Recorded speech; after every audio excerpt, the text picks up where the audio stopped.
All praises and glory to Yahweh, Bahashem, Yahushai, Bahashem, Rahachbarash. Double honors to the apostles and elders in Great Millstone who rule well and teach well with sincerity, honesty, and integrity.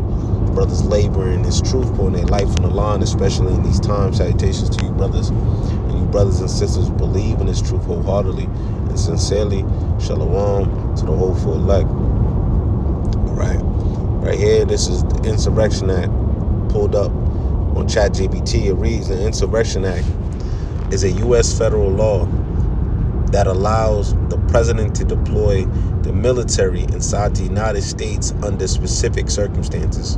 What it is, enacted originally in 1807, codified mainly at 10 U.S.C, that's the codified. And then there's an exception to the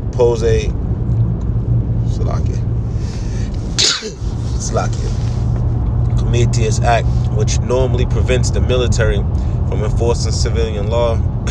What it allows, the president may use active duty military or federalized National Guard to suppress insurrection, rebellion, or domestic violence. Enforce federal law when states cannot or will not do so. Protect constitutional rights when state authorities fail to protect them. Alright, you can go in the key sections. Salakia, read this real quick. The state governor requests help. The president can send troops.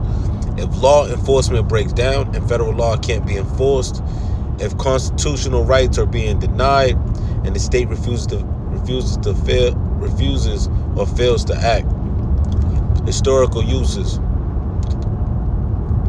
Matter of fact, under section 252, 253, it reads, the president does not need government consent. Historical uses. Governor, because the governor of the state, consent. Historical uses, Civil War and Reconstruction. 1957, Little Rock, Eisenhower enforced school desegregation. 1960s Civil Rights Act, Civil Rights Riots. 1992 LA riots. 2020, Trump was in office, threatened use during nationwide unrest, not fully invoked with active duty troops. All right, so this is being threatened again over there in Minneapolis, right? And this is ultimately something that he want to implement in all states, right? So we talk about these things. We've been talking about these things, right, with the apostles and elders on down for decades, right? And it reads, let's read a little bit more, right? Why is it controversial? Gives the president very broad power. Can be seen as martial force against civilians. Critics fear abuse or politicization. Right? Supporters argue it's necessary when states collapse or refuse to uphold the Constitution. All right?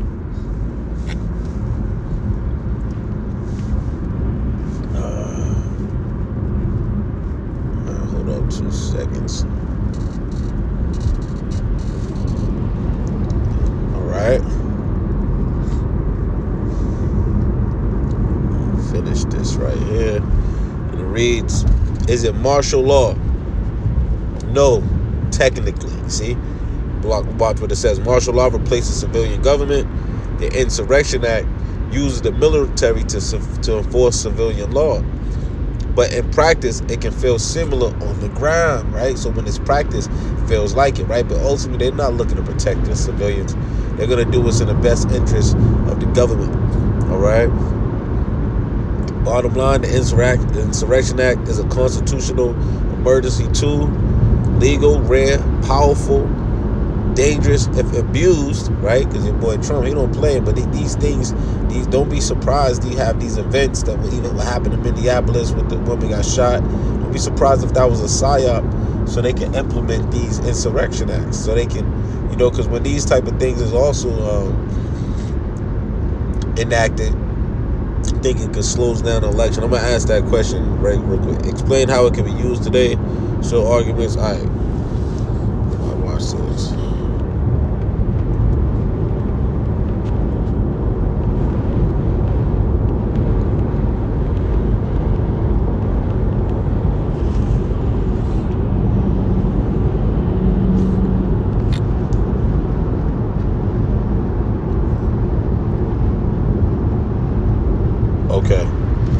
Okay, so it doesn't invoke an insurrection to not legally pause or suspend elections in the United States. There's no provision in the Insurrection Act or federal law that allows the president to hold, schedule elections, or extend term or office simply by declaring it in the Insurrection Act. Okay. So all right. So that's good that we fact checked that, right? But ultimately, I know, when they go to war, when the country go to war, that can hold elections, right? But ultimately, Trump is looking to do what he do, so he can have a firmer grip over the people, man. And put it in the Insurrection Act, which fails again, like they said, like martial law, is exactly what they want, man. They want total control of the people, man. They want people to bug out, because when you implement those things, it's like it does the opposite. People bug out more, because they feeling now that they don't have no liberty, no rights. They feel like that what they believed in, the American Constitution, the freedom of speech, those things is being stripped from them. You see, so it could turn out to be an all-out civil war, man. You see, you watch that movie, The Civil War. You had the government basically versus those militia groups. The militia group, right? Basically, the government versus different states. It was separation between government and states, right? They had the Florida, if I'm not mistaken, state. They had their own group. Then you had the government group. Then you had the ones that just the militia groups, right? That was against the government groups, right? So, Esau Edom, man, they bear arms, man. They go get a lot of guns, man. And then you even got groups like the black militia groups, like the NFA, man, the not fucking around called it. So people are ready for all out war, civil war, man. All right. Let me grab these scriptures, and then we end it there. People are ready for all out war. All right, it's all out civil war. It's going to take place. All right, it says in 2 Ezra 15. I'm going to start at the top and then jump down to read 2 Ezra 15:1. It reads, "Behold, speak thou in the ears of my people the words of prophecy, which I will put in thy mouth, saith the Lord." All right, so we are speaking the words of prophecy that was commanded to us to speak, man. We're blowing that trumpet, giving them warning that these things are going to come to pass. All right, and I'm going to jump down, and it reads, verse 14, it reads, "Woe to the world and them that dwell therein, for the sword and their destruction draweth nigh, and one people should stand up against another, and swords in their hands," man. So weapons in their hands, man. The part of their sword is these weapons, right? These guns, right? Whatever they have, right? Even rocket launchers you've seen in the movie Civil War. People had grenades, right? Any form of weapon that could cause destruction, right? Shit, actual swords, machetes, whatever, right? Knives. "For there shall be sedition among men," right? So that sedition is inciting, to incite, basically, to go against the government, through words, actions, right? To go against the government, right? "For there shall be sedition among men, and invading one another.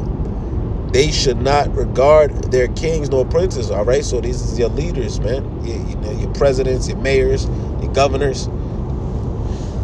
they're not going to regard their leaders.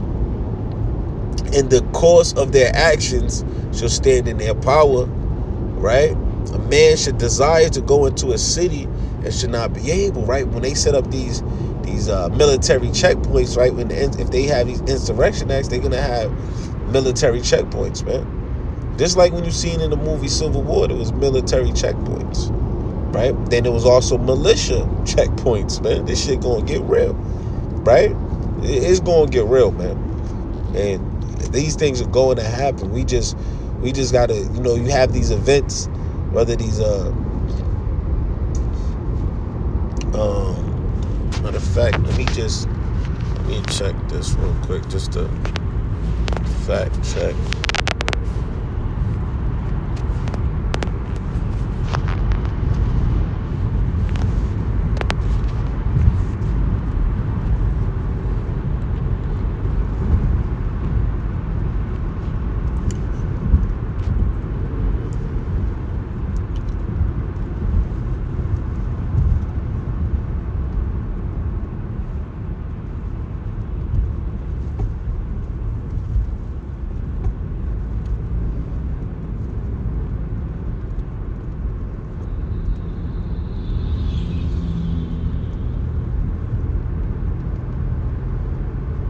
Right.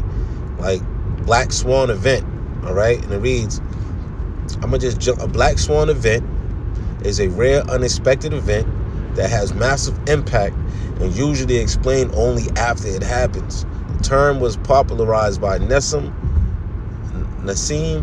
Nicholas Taleb. The three defining traits: rarity, it's outside normal expectations; extreme impact, major social, economic, and political consequences; retrospective rationalization, right? Afterward, people say, we should have seen it coming, right? And you see it coming, right? And it's going to be a major impact, right? Extreme impact, right? Classic examples: 9/11, 2008 financial crisis, right? COVID-19, the CV one, fall of the Soviet, things like that, right? So those three major ones the first three ones was here in America, man. You see, so this is what we see coming, man. There's gonna be these Black Swan events that's gonna cause to put everybody on their knees, man, and make them choose whether they're gonna act, right? You see people bugging out on the internet, social media, talking about they want to take matters in their own hand, man. So that's only gonna continue to, ramp up more and more. More and more we get closer to the end of Esau Edom's kingdom, man. That's you only gonna see that more. All right, and it's getting real out here, man. It's getting real.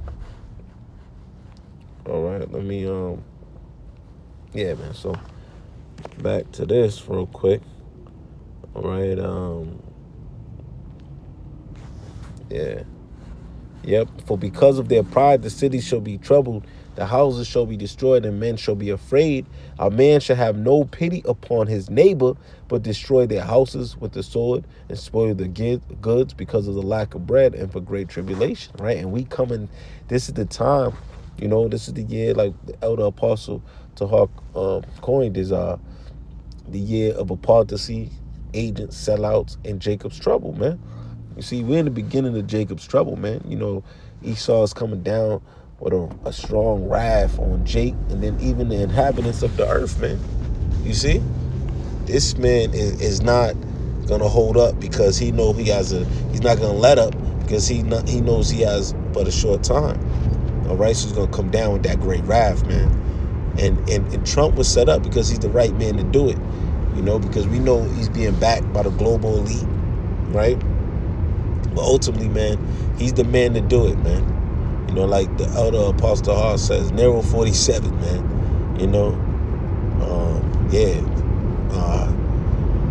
I forget the word. I